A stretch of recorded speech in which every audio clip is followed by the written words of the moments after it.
बातमी बीडमधून आहे। बीडमधील शरद पवार गटाचे उमेदवार बजरंग सोनवणे यांना पंकजा मुंडेंनी शुभेच्छा दिल्या। तर माझी निवडणुकीची तयारी ही निवडणूक जाहीर झाल्यावर नाही तर 5ही वर्ष सुरू असते असं पंकजा मुंडे म्हणाले। तर ज्योती मेटेंनी काय करावं हा त्यांचा प्रश्न असल्याचंही पंकजा मुंडेंनी म्हटलंय।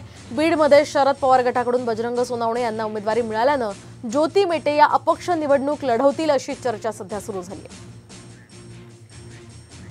लाट आणि सुनामी हा वेगळा विषय झाला, पण प्रत्यक्षात काम लोकांच्यापर्यंत पोहोचण्यासाठी फक्त 5 वर्षाला येऊन मतं मागण्यासाठी निवडणुका नसतात। त्या 5 वर्षात तुम्ही काय करता, मतं 5-5.5 लाख लोकांनी दिल्यानंतर त्यांच्यापर्यंत पोचता की नाही, त्यांच्यासाठी काही केलं की नाही, या गोष्टी नक्कीच लोक विचार करतील। बीडची जनता फार सुज्ञ आहे। त्यांनी काय करावं हे मी कसं ठरवू शकते? कोणी पण दुसऱ्या माझ्याही अनुयायांनी काय करावं मी ठरवत नसते। मी चर्चा करते की बाबा हे योग्य आहे, हे अयोग्य आहे। त्यांचा विश्वास असेल तर ते करतात, नाही तर कन्व्हिन्स करावं लागतं।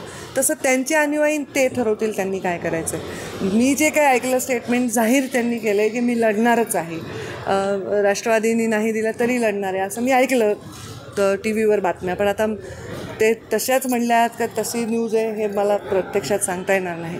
परंतु त्यांनी जर लढायची भूमिका ठरवली असेल तर ते त्यांची सर्वस्वी त्यांची भूमिका आहे।